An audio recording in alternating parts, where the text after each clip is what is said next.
deep cover. And when was that? March of '92. And what's the excitement like with the new East Siders? It makes me feel like deep cover all over again. Like going back to the beginning, because it's new talent. They get a chance to do interviews for the first time, and, take pictures and autographs. It puts me back in a situation to make me, just identify with life and realize I'm never too big to say hello. Okay. And does it feel good to kind of like bring the Long Beach boys back into the fold? Definitely. That's what the game is about, being able to give back. You know what I'm saying? So being able to give back is special to me because I was given that same opportunity. Okay. And when you were growing up in East Long Beach, what did you dream about? What did you kind of look for yourself? What did you think? I wanted to be a football player or a basketball player or a movie star. I wanted to do a lot of big things. But I got, directed this way and that way to where I wanted to make my own decisions, and the rap thing became a favorite of mine, so I grabbed a hold of that and made that my career. Okay. Just because, probably when you were young, it wasn't, the rap game was just in its infancy, and exactly. You couldn't have, dreamed that people were going to be giving you clothes to wear, and and getting to come to New York and have people pick your brain for days on end. Very special. What's the worst part of like this, kind of the media blitz that you have to do? I think the past. When they like to dwell on the past and negativity that I went through. I'm a grown man now. A lot of that stuff that happened to me in the past, I was a teenager, a kid. Mistakes are meant to be made. So I like to forget about my past, even though you can't. But when I'm in this situation, I like to talk about the things before me. When I'm working on, a lot of times, the interviewers drift off into the past because it's something that they always wanted to ask. You know what I'm saying? Okay. And do you envision going on the road with these Siders, doing some live stuff? Definitely. We're going to go on the road with Dr. Dre this year on the Chronic Tour. We set that up right now. Just trying to make good music and put out another good single to make people want to buy this record and continue to support Snoop Dogg and Dogg House Records in the East Side. Okay. We got a movie coming out too, April 25th on Dogg House Film, straight to home videos called The East Side. Okay. And give us a little clue in on that. What's that all about? Me, Trady, and Gully Love, we starred in the movie. We are all friends, but we become rivals enemies at the end of the movie because betrayal, money, greed, real life situations. It's a real good movie, action drama. Okay. And are you happy to be in New York? I love New York. Stars spreading in New York. Okay. And when you look back at like your Lollapalooza experience, you just said you didn't want to bring up the past, but did that kind of open your eyes to like the, what the rock world and the rap world could bring together? Definitely. I'm thankful for Lollapalooza, period. I'm thankful for that. All the people that made it happen from it. Jeff Smith, all the way down. Appreciate it. It helped me open my eyes up and be more wide range, which I was always open to people, but being more open to music and establishing relationships in the rock and roll world, and doing things that's different, but within my character. So I'm very fond of those times. I loved it and had a good time on Lollapalooza, and I wish it was more stuff like that. Okay. And kind of give me a little background on why you were touring in the armored truck. Just means of protection, Was it publicity at all, or never publicity, always real. Life is precious. You know what I'm saying? You can't take it for granted 1 second. At that time in my life, there was a lot of stuff going on around me and around the rap game. I wasn't sure where it was coming from, so I just wanted to be protected on the spiritual level and on the reality of living outside in this world level. Okay. And when you're looking at 2000 for Snoop Dogg, what are you aiming at? What do you got in the horizon?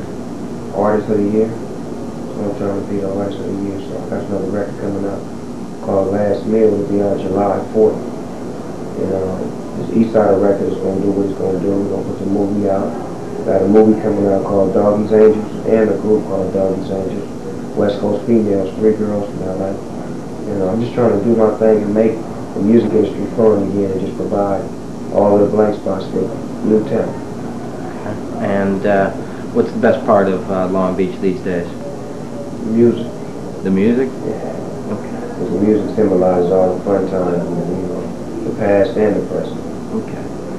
And have you ever heard of a band called the Gourds? I know Carlene said that country was the one kind of genre of music that it hasn't touched rap. Right. So they do they're this band from Texas, and they do a cover. Country rap? Well, they do a cover of Gin and Juice. Oh, sure. Have you ever heard it? You want to hear it? Yeah. Oh, wait. Can we wait? Can I ask one question? Sure. Okay, I got my own personal question. Right. Okay, well, I got two. This is from Taisha. Taisha she's my friend from work. She would ask me to ask you to talk a little bit about the relationship that has, okay, you started with Dr. Dre doing a lot of one-on-one with him, and then Dre and Eminem have since had a lot of one-on-one projects, and she's wondering how you feel about that. I'm proud of Dr. Dre, and I'm happy for Eminem. For many reasons, because, you know, Dr. Dre is my inspirator and my mentor, so for him to be back on top of his game, for Eminem to be the brand new, fresh talent and to break color barriers with his music thing, I mean, I'm happy for him because it only makes my situation better. It makes me want to get out there and do more for the music game and want to, you know, be a part of something like that. So I love and appreciate my friends in the music game. When they do well, I appreciate them and I push them. I don't have no hate bones in my body. I'm not mad when somebody sell more records than me and get more publicity than me. I'm here to make good music. Okay, and she says hello too. Also. Oh. Okay, and then one more thing. I'm a social worker. I work mainly with adolescents. Generally, I've worked in the urban areas, but I do know that every adolescent is, almost all the adolescents I've ever met have really embraced hip-hop, embraced gangster rap. There's not a kid I haven't worked with that doesn't. And I'm wondering, when I talk to them, what I can, okay, if you put yourself back in your adolescence for a second, I know I'm not part of the media, so I'm just doing this for my own thing. If you put yourself back to your adolescence, is there anything that you can recall or that you can think of that you would do differently, and what would you keep exactly the same? I wouldn't change nothing. I love the life I live, you know. Even the mistakes that I made, you know, bad decisions that I made, it helps me to become who I am right now, to where I can give knowledge and educate with understanding and wisdom. You know, so if I was telling a little kid, you know, it's cool not to gangbang or, you know, not to smoke weed, you know, because at one point in my life I made those decisions and didn't do that. Well, I feel like I grew that to where I had enough time on my hand to where I don't want to do that. So, I mean, when I give that type of knowledge and wisdom, it's from the personal, it's from the heart. So I think all the little kids that respect this rap game and the gangster side of it, they respect us for being real, being honest. So I advise the parents to be the same way. You know, I got kids of my own. I dealt with social workers when I was a kid as well. And, you know, our problem was, you know, my mama raised us without no father in the home. But after a while, you can't blame that because mama is daddy and mama at the same time, you know, because you got to do what you got to do to get by, you know. I appreciate you for being a social worker, for going out there trying to help people that, you know, have problems or whatnot. And I got a message for those, you know, hard-headed ones out there. It's cool to be hard-headed, but it comes a time in life where you know right from wrong, and you have to deal with your, you know, mistakes or whatever situation that you deal with. Mama can't deal with them, daddy can't deal with them. You have to. So be your own person, be a leader, not a follower. All right. That was amazing.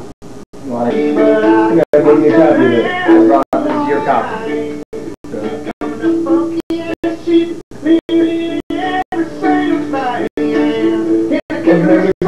The Gourds. Gourds. First